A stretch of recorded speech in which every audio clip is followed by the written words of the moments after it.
Hello, hello, hello YouTube. Welcome back to my channel.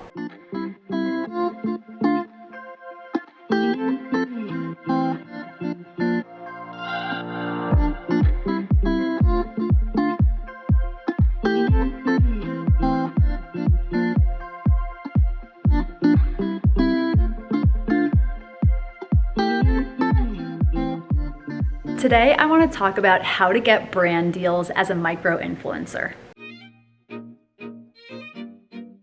So I was just doing some content creation for a brand that I'm working with, Parade, and while I was doing the content I realized now is the perfect time for me to sit down and share with you guys some of the tips that I've learned over this last year in doing brand work as a micro-influencer. So to set the stage for this video, I figured I would share with you guys what my following looks like across my different social platforms so you know how to kind of gauge where you're at based on where I'm at.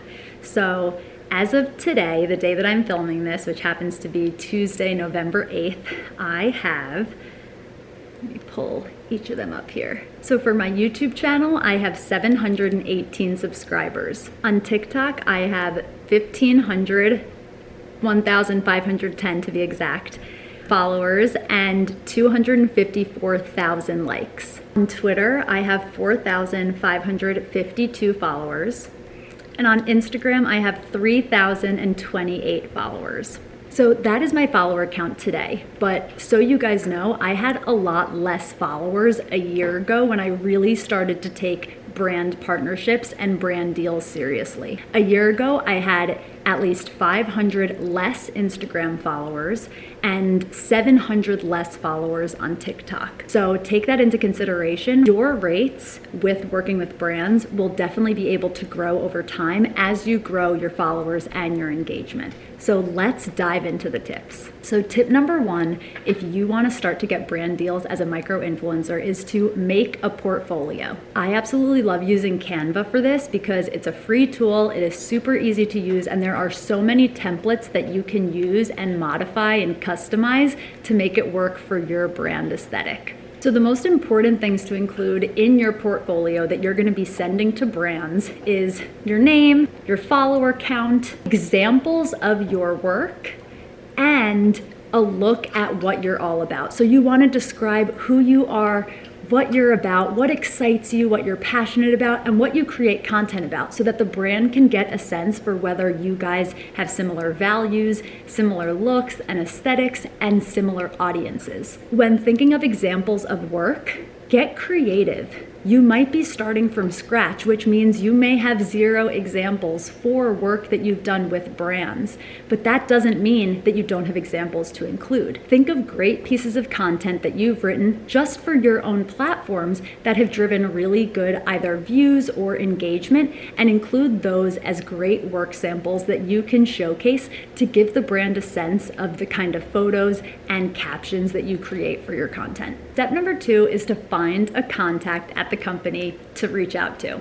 And this means you got to do your research. You got to do some digging to find someone who works at the company that you can start to build a relationship with and have a back and forth conversation with to figure out whether you're a fit to work with their brand. Sending a generic email to the hello at or support at isn't likely to get you far. You really do want to talk to an actual human. Take the time to do research. I recommend DMing them on Instagram and DMing them on Facebook. Start conversations with these brands on all the different platforms that you are on and ask, is there someone on your team that I can talk to or reach out to about brand partnerships? You never know unless you ask, so don't be afraid to reach out to the brands that you love, especially brands that you have been mentioning and have been talking about online. Those are no-brainer brands to reach out to get started. You're not very likely to get a partnership with a brand that you've never mentioned online. But if you have brands that you are loyal to, that you absolutely love, and that you have been buying from for a while, those are the perfect places to start because you already have a relationship with that brand. Tip number 3 is to write your pitch email. You want to put together a really, really strong email to send to that contact that you found at the company to pitch yourself and why you would make a great fit as someone to create content on behalf of or in collaboration with the brand. This email should be personalized. It should have specific talking points as to why this brand matters to you. What is it about the brand that you love? What is it about their products or services that get you excited? What experiences have you had with this brand that you would like to be able to share with your audience? Get specific and provide the brand with specific ideas about content that you'd like to create, whether it is a series of posts or a short form piece of content. Let the brand know exactly what it is you're thinking about creating for them so that they can really analyze whether or not it sounds like a good opportunity for them. The most important thing to do in this pitch email, in addition to including your portfolio with the email, is to make sure that you have the brand's best interest in mind.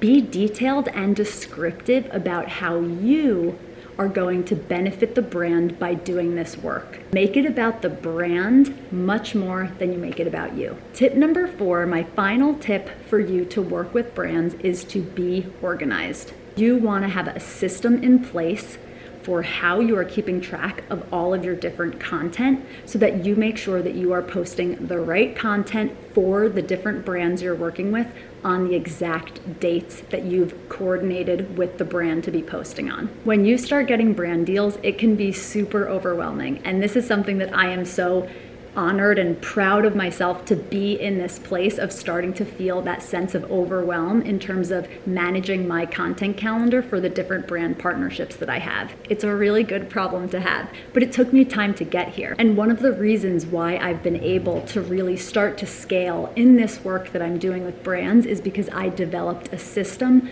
before ever working with brands. I have a notepad in my phone that I use to track all of the content that I am putting out on my channels. I literally use the Notes app right in my phone to keep track of everything that I have going on for my various brand partnerships. For instance, one of the notes that I have is my Instagram calendar. And as you can see, I have a whole list of dates and the exact content that I'm posting, as well as a little check mark next to it to signify when that content has been posted. When I get a new brand deal and it's gonna be on Instagram, I open up this Notes app, find the date that I told the brand I'd be posting, and I make a note for that date that that is the particular content that I'll be posting to my feed. I do the exact same thing for YouTube. As you can see, this is my YouTube channel notepad, and in here I store all of my ideas for videos. I have a list of videos that I need to make sure to edit, a list of videos for if I want to do Vlogmas, which is something that I'm thinking about doing, as well as a whole calendar that you can see that I have a 2-check system for. So this little calendar right here has the date for every single Wednesday, because Wednesday is my upload day for YouTube, and what video I'm gonna be publishing. The black check mark signifies when I've filmed the video, and the green check mark signifies when the video has posted to my channel. Having a system in place to be organized is essential if you want to set yourself up for success. So whether you utilize a series of notepads or a series of notifications, alarms, calendar appointments, calendar blocking, there are so many different ways that you can be very efficient and organized when it comes to your calendar and time blocking process. So make sure you take that time to really apply that extra layer of organization, because as soon as the brand deals start coming in, you're gonna be so happy you did it. So that's it. Those are the 4 tips that I have for you guys so that you can start getting brand deals.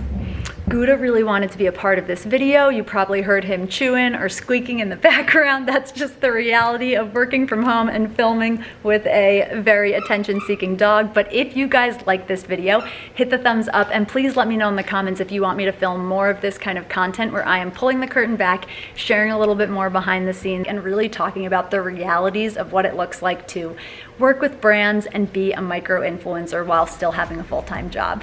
So be sure to hit the bell and subscribe, and I will see you guys in the next one. Bye! The most important things to include in your Gouda, no. We're not doing that while I'm recording. Thank you for some blooper content, but it's a no for me. It's a no for me, dog.